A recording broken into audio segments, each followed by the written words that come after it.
This is Hidden Killers Week in Review. A look back at the most prolific stories of the week. Welcome to the podcast. If you'd like to listen to an ad-free version of this episode and all of our episodes, then search True Crime Today Premium Plus on Apple Podcasts and press subscribe. That's our premium channel where all of our ad-free and advanced episodes live, all in one place. True Crime Today Premium Plus. Search it on Apple Podcasts and press subscribe. Even try it for 3 days free. Not all monsters are under the bed. Some are sleeping next to you. Welcome to Hidden Killers with Tony Brueski, featuring retired FBI Special Agent and Chief of the Counterintelligence Behavioral Analysis Program, Robin Dreeke.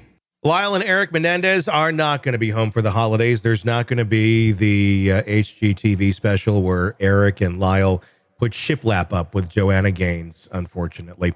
They're going to be in prison. The judge saying, we're going to wait till January 30th and 31st to decide on your fates. And, well, for good reason. He says there's a new AG coming in, wants to get their opinion on all of the evidence that has resurfaced and to review it all and then decide, where this goes next. There's still some hoops to jump through, including a parole board.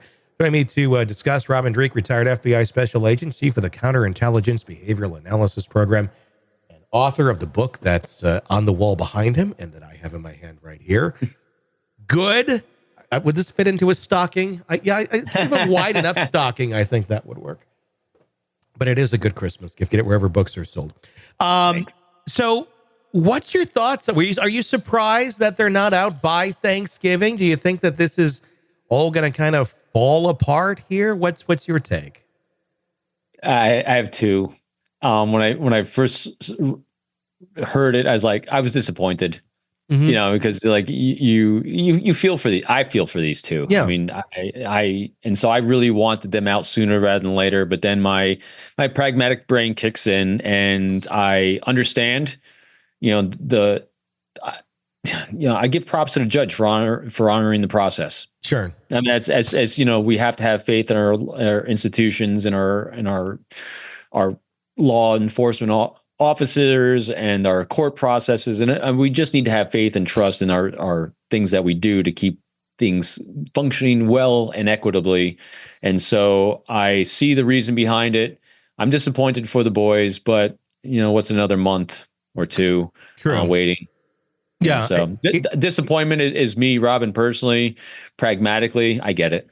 Yeah, I mean, it's a bureaucratic type move. You got to like the next person's in, even though the other person already said okay. So yeah, it's a lot to go through. There's the new evidence, of course, that they're going to take a look at. That letter from Eric Menendez to a cousin written months before the murders, talking about the fear of their father. You have the Menudo individual, Roy Rosilio, who's come out, and there's also been other members of Menudo who have hinted that they'd be willing to talk as well. So it's a pretty, I think, safe assumption that Jose Menendez was not a great father, at the very least, very likely abusive and very likely sexually abusive. And when you have that, this is what you get. I know a lot of people are pointing back to, well, Eric and Lyle, they were on a criminal spree leading up to these sort of things happening. A lot of burglaries that were taking place from kids who had pretty much everything. But then you got to take a look back at that too and go, well, why are they acting out this way? Maybe they're being abused a lot at home, and then they're acting out, and that may have been what led to some of that behavior. Again, it's all, from many, many years ago, 30 some years ago. It's hard to put all that into context and say this is the motive or that was not the motive. Yeah, and when they didn't allow a lot of this evidence back then to come to the jury, I mean, how could you have anything but the outcome that they had? Again, when you take in the context of the time period, the challenge of convincing someone back then that a male father could sexually abuse his boys was just unheard of in that time period, at least in the public forum, it was. And then when you put on top of it how they accentuated their behavior after it, that it just looked on a spending spree and they're just spoiled brat kids. I mean, that's literally how they're painted. I didn't even pay too much attention to this case back then, but I knew of it. And I'm just recalling that memory I just have isn't from what I read now. It's actually my memory from back then, because that's exactly how the press had covered it back then. So it's a lot to overcome. Yeah. I mean, it was one of those cases where at the time they looked at it as, they were a group of people that other people would like to poke at and go, oh, they're entitled. And if you have money, you got it the wrong way or bad. There's just a lot of that attitude that's out there. And I think that people felt good in a way of villainizing these two and never hearing their story accurately. But we were in a time and place too, where that wasn't talked about. And I mean, that in itself is fascinating to me when we look back, because it's not ancient history. I mean, this is 30-ish years ago. To the fact that we've gone from that far of like people weren't even accepting that that's a possibility or a thing to like, it's pretty widespread. This sort of stuff has happened and has always happened.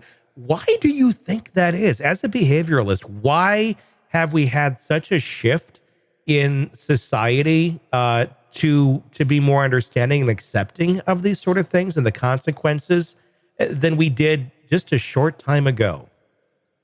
We do this all the time. As a species, this is what we do. Mm-hmm. The pendulum is always swinging. It never stops. Yeah. We go from one awareness to the other.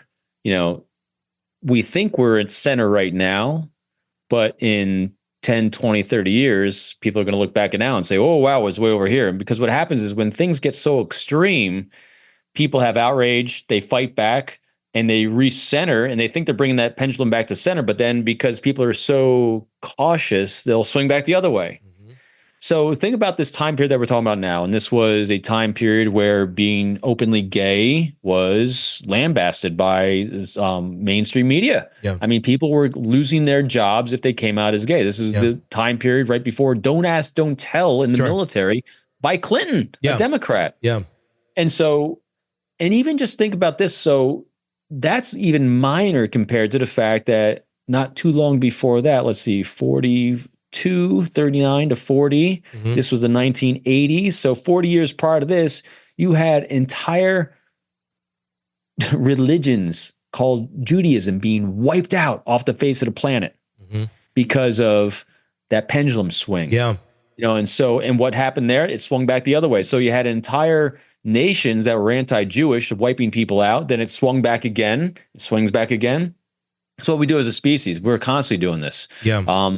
And it's very hard for us to realize that you cannot really assess how effective or good we're being at our own behavior as a nation state, as counties, communities, and towards our fellow human beings in a 10 or 20 or 30 or 40 year period. You really got to look at us at hundreds and thousands of years blocks, because it's a little more effective. So it's not just being a behaviorist, it's understanding anthropology and our evolution. Yeah. It's then taking looks at us as a species in generally at least 100-year blocks. Matter of fact, historians will even tell you cannot historically accurately look back at an event unless you got 100-year separation at least. Mm-hmm.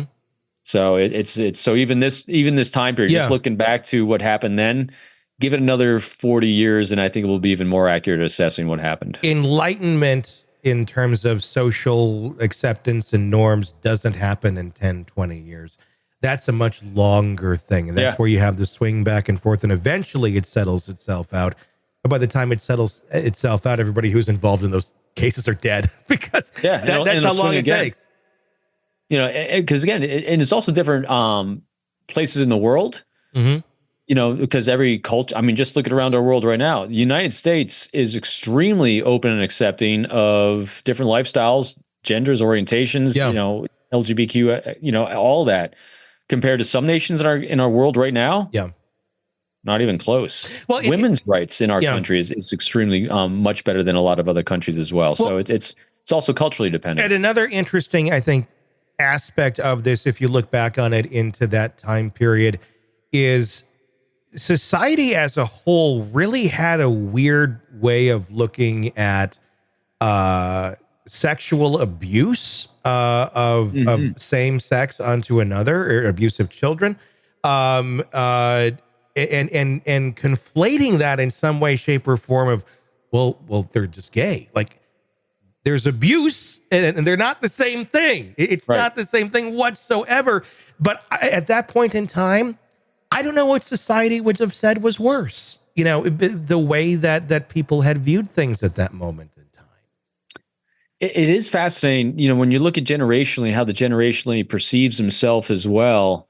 So I'm an Xer, so I was raised by boomers, and boomers are generally, and then traditionalists before them.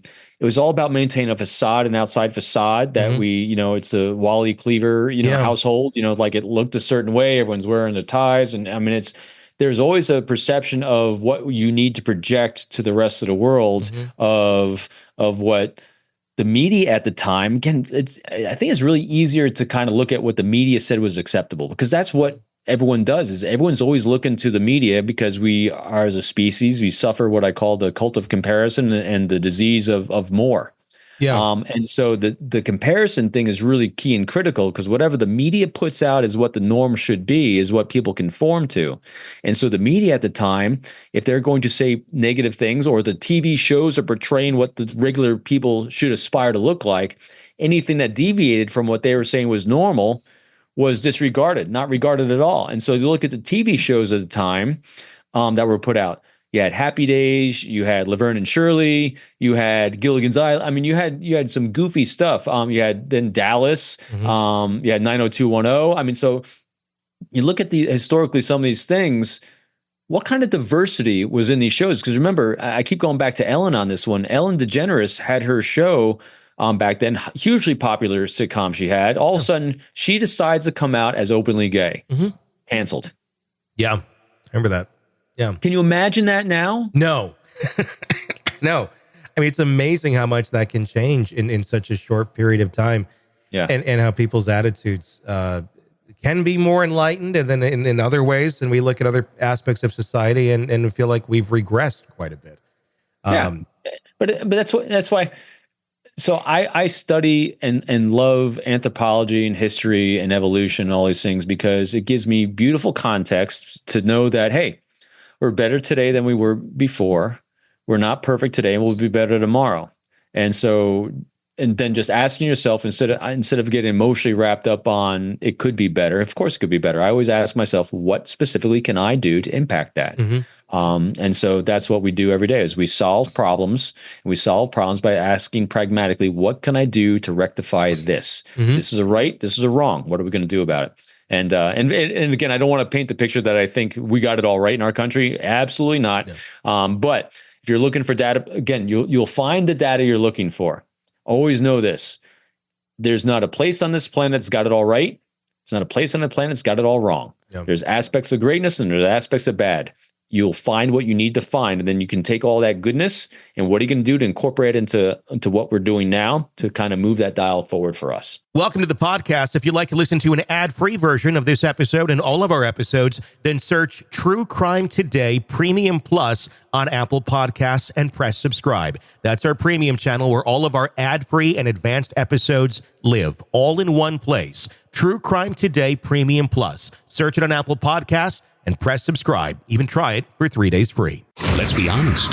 Nothing kills the thrill of a good murder mystery like a commercial for laundry detergent. It's like someone slapping a closed sign on your favorite dive bar. But you're not here for that, are you? You're here for the good stuff.